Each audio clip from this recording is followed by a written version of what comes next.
Hola chicos, bienvenidos a talleresencasa.com con una nueva sesión. El día de hoy vamos a trabajar sobre el capitalismo o el origen del capitalismo mercantil y la Europa feudal. Vamos a comenzar con Europa feudal.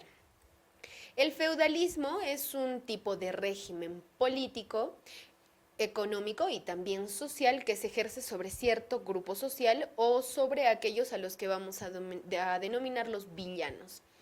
Ahora, este periodo feudalista o el feudalismo se desarrolla desde el siglo V hasta el siglo XV. ¿Quién comienza con todo esto? Pues un rey. ¿Y qué hace el rey para comenzar con este régimen? Pues el rey asigna tierras a cambio de protección o a cambio de eliminar futuros ataques a sus pueblos. Todo esto bajo que los nuevos villanos o a las personas a las que se les da la tierra le retribuyan con producción agrícola o también con producción económica, que a veces puede ser en ganadería o puede ser en algún tipo de artesanía, pero tienen que trabajar sí o sí para el rey. Ese es el feudalismo. Ahora, el rey cuando empieza a dar tierras, comienza primero por la clase noble. Entonces, les otorga tierras o extensiones amplias, hectáreas amplias, ¿a quiénes?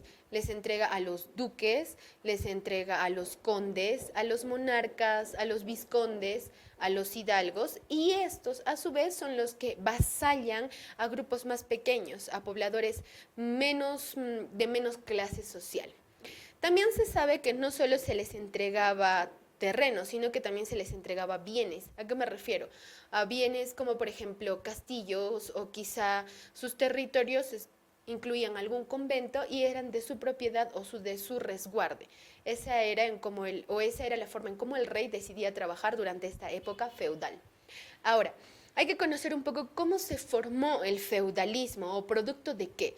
Bueno, el feudalismo en realidad se dio después del declive de Roma occidental. Cuando Roma empieza a querer conquistar nuevos territorios, contrata bárbaros para que vaya a luchar en vez de ellos. Entonces existe un periodo en el que los bárbaros van y necesitan cobrar sus deudas. Los romanos no pueden pagar la deuda de los bárbaros y los bárbaros empiezan a invadir Roma. Entonces Roma cae y los bárbaros ocupan todos esos nuevos territorios, especialmente el occidente. Cuando empieza este nuevo periodo con los bárbaros, hay un rey que es el que destaca, que es el rey Diocleciano. El rey Diocleciano es el que comienza con la repartición de los territorios. Ahora, él le da a los campesinos tierras para que puedan producir, pero también le da a los artesanos y a los gremios diferentes mayor poder o control sobre estas tierras. Ahora, ¿cuáles son las características del feudalismo? Bueno, el feudalismo tiene tres características de las que te voy a hablar el día de hoy. La primera es, por ejemplo, económicamente ellos eran o funcionaban como monopolios. Todo siempre era dominado por el señor feudal. ¿A qué me refiero? Económicamente un pueblo o un vasallo o quizá una extensión de tierra siempre respondía al señor feudal. Él era el único gobernante sobre este territorio, pero también porque es un monopolio, porque solo él económicamente recibía todos los tributos y también redistribuía la protección que le daba a los vasallos. La otra cualidad es que eran socialmente tenían más estratos. ¿Cómo le explico? Socialmente no eran precisamente el pueblo el que se beneficiaba, sino se beneficiaban los reyes, los duques, los vizcondes, los condes, los caballeros, los marqueses o los varones, por ejemplo, y los hidalgos, ellos eran la parte noble. Entonces, la nobleza era la más rica dentro de la sociedad feudal. Después de ellos empezaba el clero, que era la segunda parte más rica del feudalismo. Dentro del clero estaba el papa, estaban los cardenales, los arzobispos, los obispos, los curas, los párrocos y también habían algunos nuevos fieles o feligreses que se unían a la iglesia con la intención de subir a esta clase social. La tercera clase social del feudalismo es el campesinado. El campesinado o los villanos estaba conformado por las personas que eran libres y trabajaban para el feudo, o también eran los siervos que estaban destinados a trabajar y servir a la clase feudal. Ahora, ¿cuál es la diferencia entre ellos? Un siervo o un vasallo libre, un campesino libre, sí trabaja para un señor feudal, aporta económicamente para el señor feudal y el señor feudal le ofrece protección. Pero como es libre, él tiene la posibilidad de escoger a qué señor feudo servir. Si un día decide que su feudo es una persona abusiva o sus intereses priman sobre su pueblo, este campesino libre decide irse a otro territorio y servir a un nuevo feudo. Esto es completamente diferente a lo que pasa con los que son siervos. Los siervos han nacido y van a morir siendo trabajadores para el señor feudal. Sin embargo, estos solo reciben protección, no poseen propiedades y usualmente tampoco tienen su destino en sus manos. El señor feudo puede decidir trasladarlos, moverlos, cambiarlos e incluso quitarles sus tierras y ellos no tienen derecho a opinar porque son sirvientes. Dentro del feudalismo hay algunos elementos que debes conocer para que sepas cómo funcionaba este sistema social o esta organización social. Por ejemplo, sabemos que existía un señor feudal, que es del que estamos hablando. Él era el soberano o el dueño de la tierra. Usualmente era la autoridad absoluta sobre cierta población o sobre cierta extensión de tierra. A él se le retribuía económicamente y se le retribuía también políticamente. Se le debía lealtad, fidelidad, se le debía respeto y orden. Él era el gobernante. Ahora, ¿qué ofrecía a cambio el señor feudal? Bueno, el señor feudal decía, tú me das todo lo que produces económicamente y yo te protejo de que alguien te ataque o te asesine o te quite tus tierras. Entonces era retribución, no equitativa, pero sí era un estado de retribución.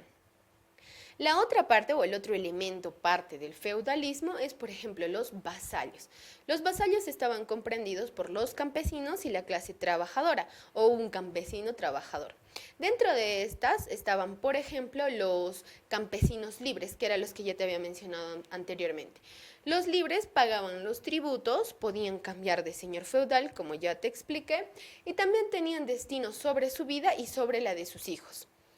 Luego están los siervos, que también ya te mencioné antes. Los siervos son sirvientes, han nacido siendo sirvientes y morirán siendo sirvientes. Usualmente son adquiridos en venta y también son libres de ser vendidos a otros señores feudales.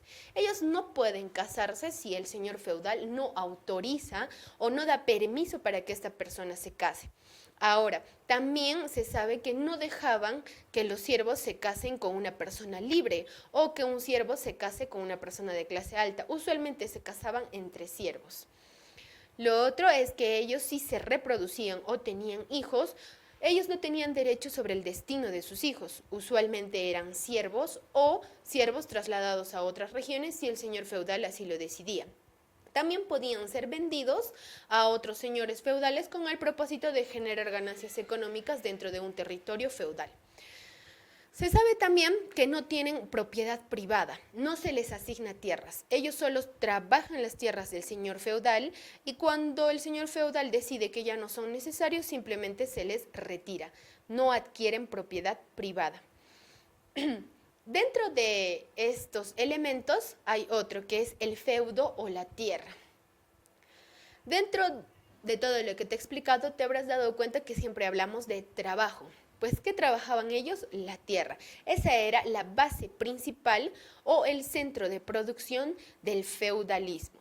Todos los siervos o la organización en general se dedicaba a trabajar la tierra y producir económicamente para el señor feudal.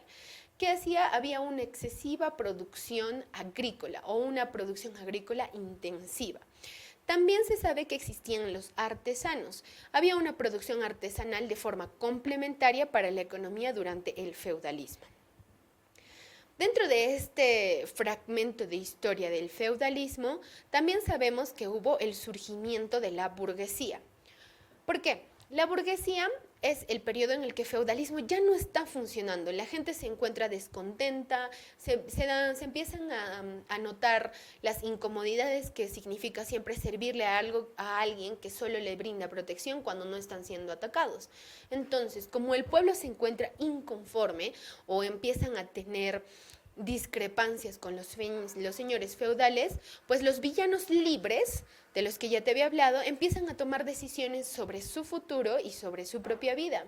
Es así que en Europa, en el siglo XII, estos villanos libres empiezan a convertirse en burgueses. ¿Qué quiere decir?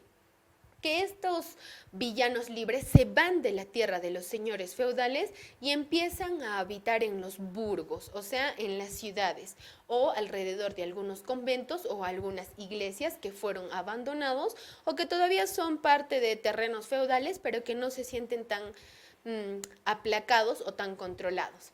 Ahora, ellos empiezan a generar activos económicos, pero no son precisamente vistos bien por la iglesia. ¿Por qué? Porque tienen fines de lucro. La pregunta es, ¿cómo estos villanos lograron ser libres? Bueno, había villanos que fueron siervos, que son parte de los burgueses, pero que para liberarse de ese yugo tuvieron que pagar por su libertad. Y hay otros villanos libres que trabajaban la tierra de algunos feudales que también pagaron para que se les exonere de sus responsabilidades y puedan retirarse hacia otro territorio. Ahora, cuando ellos empiezan a producir esta economía incipiente de la que te hablaba, la iglesia los empieza a censurar, porque ellos decían que al producir o a tener fines de lucro sus producciones, le quitaban poder y también hacían que el elitismo de la iglesia no se viera o no fuera tan notorio entre la población y la clase noble. Entonces, al censurarlos, evitan que los vasallos que todavía trabajan para el sector feudal intercambien económicamente producciones. Es así que los burgueses empiezan a hacerse notar más, lo que le sale mal a la iglesia porque hace que los villanos que trabajan para los feudales se rebelen con más fuerza y ellos al final se vuelvan burgueses, salen de este sistema feudal para volverse burgueses. Suman al sistema económico y finalmente desaparece la clase feudal. Ahora, ¿dónde figura toda esta historia del surgimiento de la burguesía y el fin del feudalismo? Pues están las cartas franquicias. ¿Qué quiere decir? Donde todavía se habla de que un señor feudal le daba a los vasallos su autonomía o su autogobierno para que no se vea como un escape del feudalismo y estos se volvían consejeros de sus propias tierras o de sus propias regiones. Sin embargo, no duró mucho este intento de disimular que los vasallos ya se estaban rebelando, así que finalmente se solidificaron con el nuevo periodo determinado, la burguesía. Eso es todo por la sesión del día de hoy. Nos vemos en la siguiente sesión. No te olvides repasar nuestros contenidos y esto es talleresencasa.com.